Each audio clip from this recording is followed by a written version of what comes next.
แสดงว่ามื้อนี้นี่บ่ได้เงินแม่นบ่เอ่ยบ่ได้คันได้ไปในมื้อหนึงนี่เอ่ยได้เงินนี่เท่าไหร่มื้อหนึงมื้อนึงก็10,000 10,000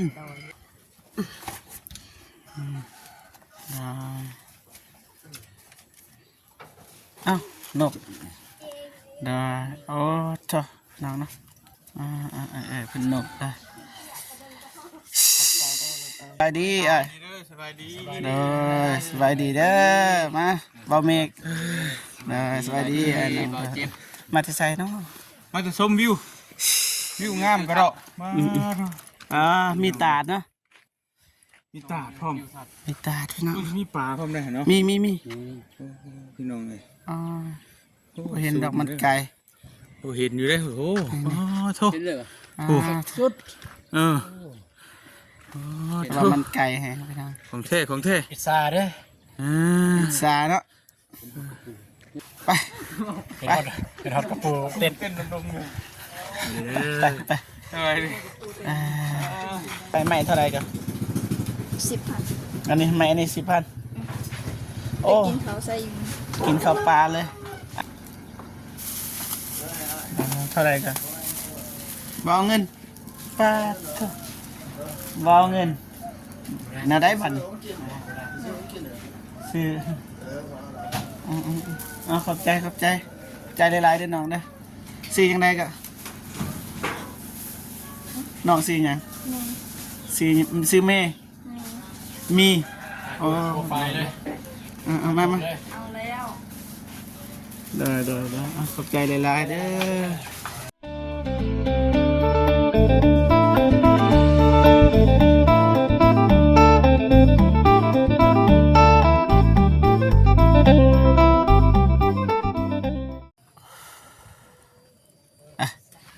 ตอนนี้ทีมงานกะมาหอดบ้านสะทัวเนื้อเมืองท่าแตงแขวงเซกองพี่น้องนะมื้อนี้ก็มาเป็นสะพานบุญให้ผู้ใหญ่ใจบุญทางฝั่งไทยพี่น้องเนาะพอดีแม่เพิ่นฝาก500 บาทพี่น้องเนาะมาให้เอื้อยผู้ที่ปากแหวงพี่น้องเนาะเป็นอย่างไรเฮาก็ไปมอบกันเลยพี่น้องเนาะก่อนสิไปมอบกับทักทายสบายดีและสวัสดีเด้อพ่อแม่พี่น้องเบิร์ดสู่คู่สู่คนเนาะทั้งในลาวและก็ต่างประเทศเนาะยินดีต้อนรับเข้าสู่ซองบ่าวเจ็บคือเก่าพี่น้องเนาะไปพี่น้องเนาะโอเคไปจ้ะพี่น้องทีมงานเฮาอย่าลืมพี่น้องเนาะโอเคสบายดีเอ้ยสวัสดีได้มื้อนี้บ่ได้ไปปะบ่น้องเจ็บท้องโดยแสดงว่ามื้อนี้นี่บ่ได้เงินแม่นบ่เอ้ยบ่ได้คันได้ไปในมื้อหนึงนี่เอ้ยได้เงินนี่เท่าไหร่มื้อหนึงมื้อนึงก็10,000คือได้น้อยแท้อันนี้ลูกปะลูกคนหนึ่งนั่นแหละเจ้าเห็นบัดผู้ใหญ่นี่เด้ผู้ใหญ่ลูกเขาหลานโดยว่าโดยถึกแล้วไปขึ้นเฮือนเอ้ยไปขึ้นเฮือนก่อนไปอันนี้คือเฮือนศาลของเอื้อยเพิ่นนะพี่น้องเนาะผัวเอื้อยเพิ่นก็เสียชีวิตนะแต่ว่าบ่เจ็บบ่ไข้พี่น้องเนาะนอนแล้วก็เสียชีวิตเลยนี่เฮือนเอื้อยเนาะขออนุญาตถ่ายเอื้อยเด้อมานั่งอยู่นี่ก็ได้นี่นั่ง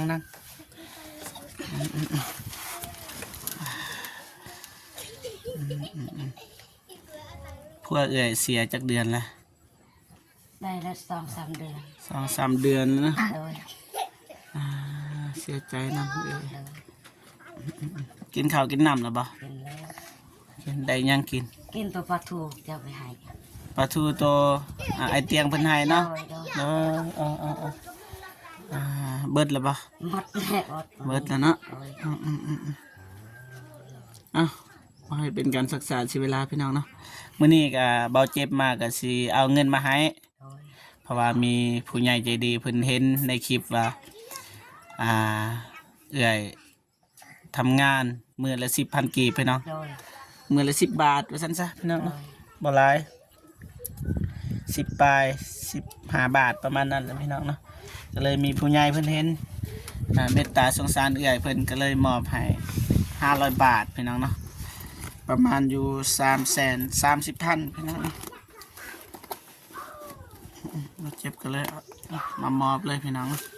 มาให้เป็นการศึกษาเสียเวลาสั้นซะ1 2 3 330,000ประมาณนี้นะบ่เจ็บผิวเข่าแห้งพี่น้องผิวโอเคพี่น้องนะโอเคได้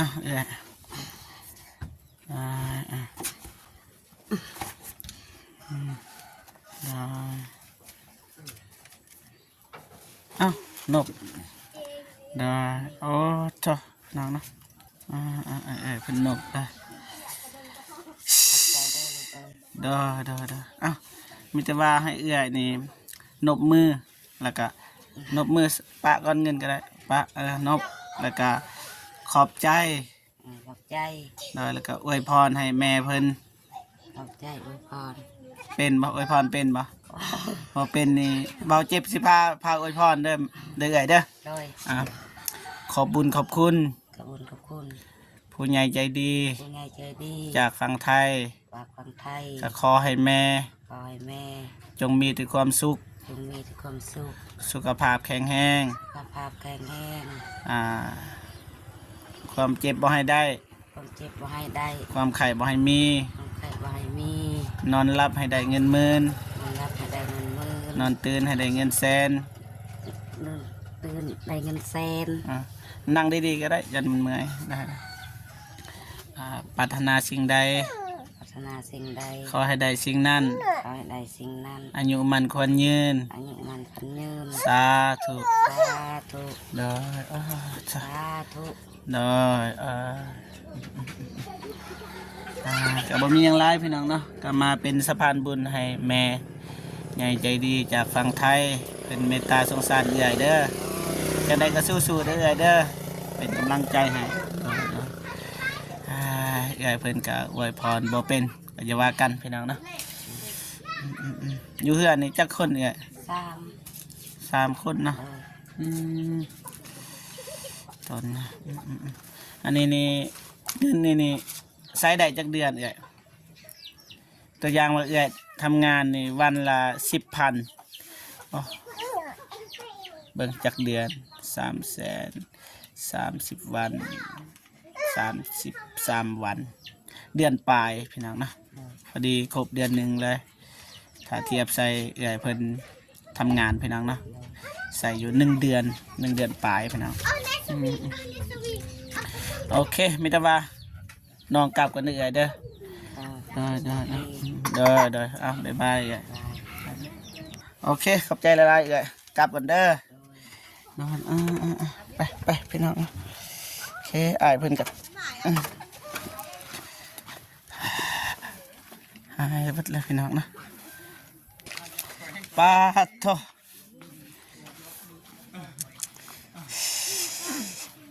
มือลาย สบายดีอ้าย สบายดี เด้อสบายดีเด้อมาเบาเมฆ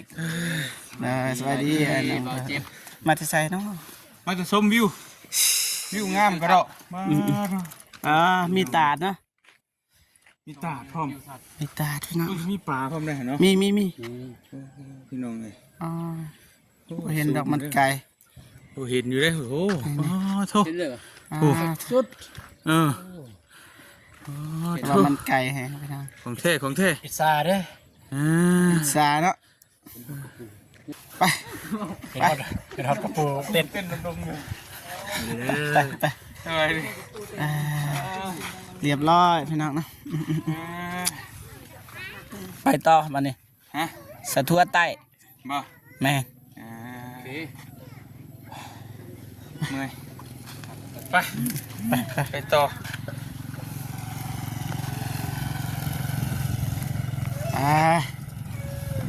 สะทั่วเนื้อเด้อพี่น้อง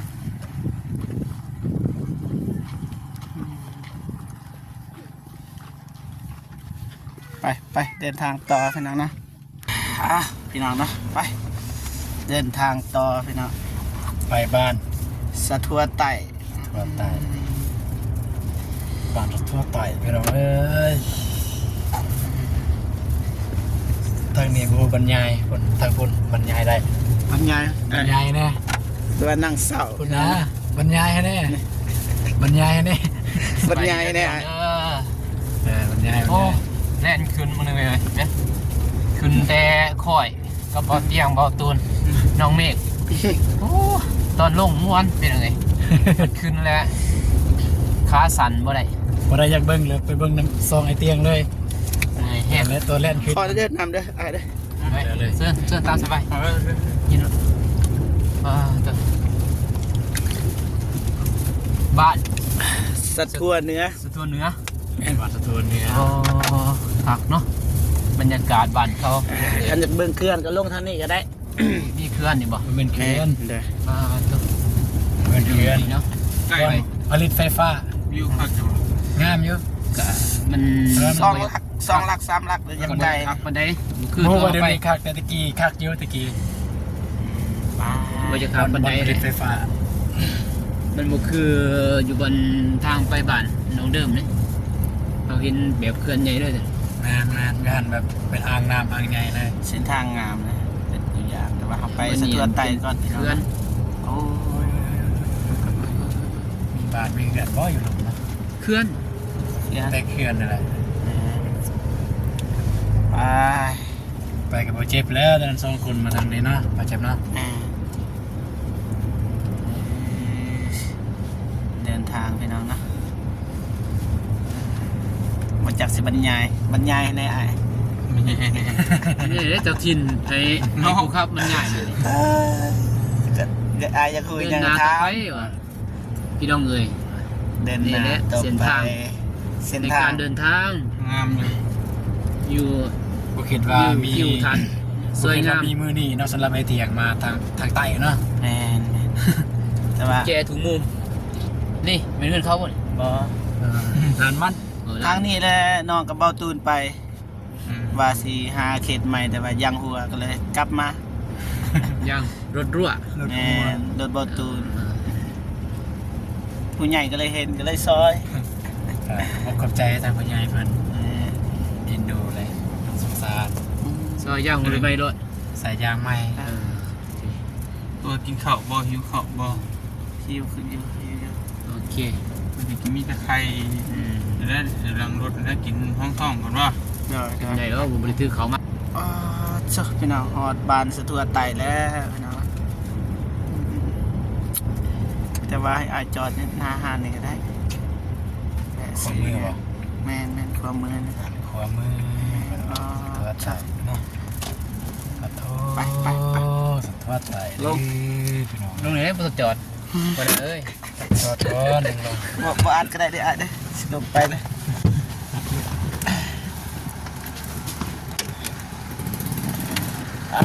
หอดหานแล้ว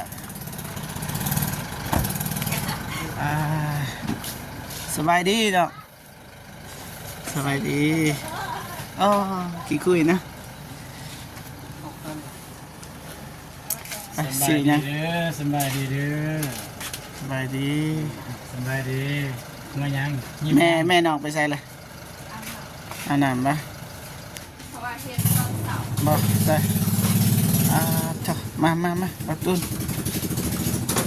เท่าไรไม่เท่าไรกัน 10,000 อันนี้ไม่อันนี้10,000 ไป โอ้ กินเขาวใส่อยู่ กินข้าวปลาเลย อันนี้10,000คือกันบ่อันนี้2 ไม้2 ไม้ก็นี่อีกนี่ไม้เท่าไรกัน ตัวนั้นก็10คือกัน 10,0002 ไม้อันนี้ไม้เท่าไร คือกัน ไม้หนึงไปเท่าไรล่ะ 50ตัวนี้ด้วยไม้เท่าไรนี่ คือกันเบิดถึง โอเคได้แล้วชื่ออายปะน้องชื่ออายปะชื่อปะเคยเห็นปะเห็นรู้ใจเนาะเคยเห็นอายปะ ใช่ เคยแบบบ่เคยเนาะโอเค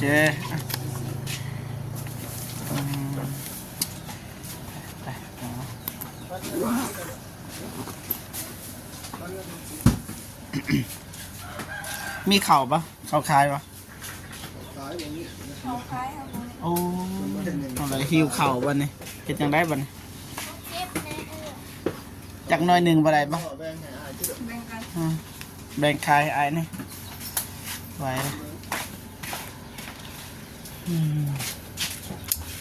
หิวแหงนะ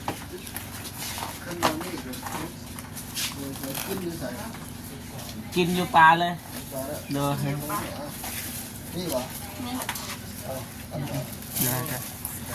ชื่อว่าไอ้ชื่อน้องปะนี่สร้างแปลงรถมือนั่นเด้อสบายดีไอ้สบายดีนะ งัดกับเกี่ยวไปเลยนะ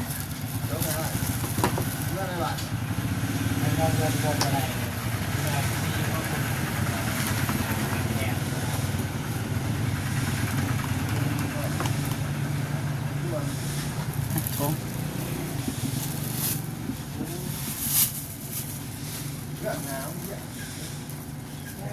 ดังเดียว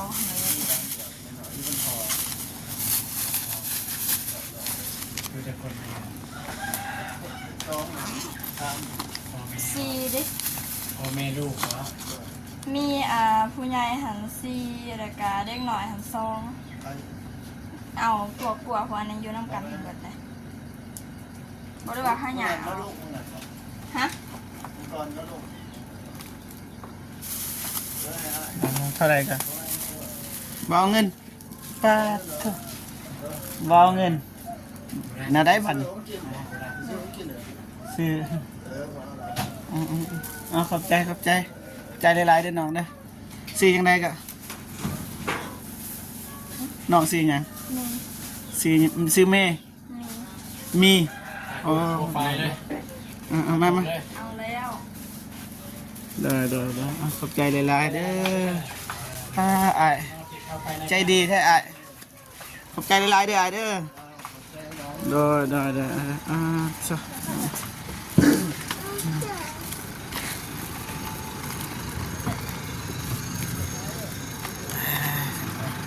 โอ้ไปต่อพี่น้องเนาะไป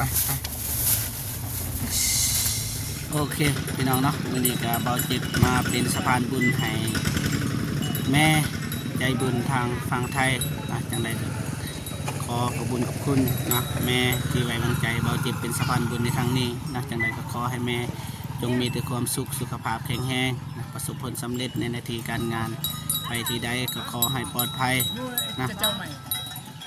ลำรวยๆยิ่งขึ้นไปเด้อแม่เด้อเนาะคลิปนี้เบาเจ็บกับสิจบอยู่มันนี้เลยนะแล้วก็ขอบคุณนะน้องผู้ที่ปั่นเข่าให้เบาเจ็บพี่น้องเนาะเพิ่นบ่เอาเงินเลยพี่น้องเนาะจังใดก็ขอให้น้องเพิ่นจงมีแต่ความสุขสุขภาพแข็งแรงประสบผลสำเร็จในหน้าที่การงาน ขอให้น้องจงมีแต่ความสุขตลอดปีและตลอดไปนะสาธุนะคลิปนี้เบาเจ็บขอตัวจบคลิปก่อนเนาะตอนนี้เบาเจ็บก็อยู่บ้านสะทั่วไต่เนาะโอเคคลิปนี้ก็บ่มีหยังไรพี่น้องเนาะบ๊ายบายเด้อพี่น้อง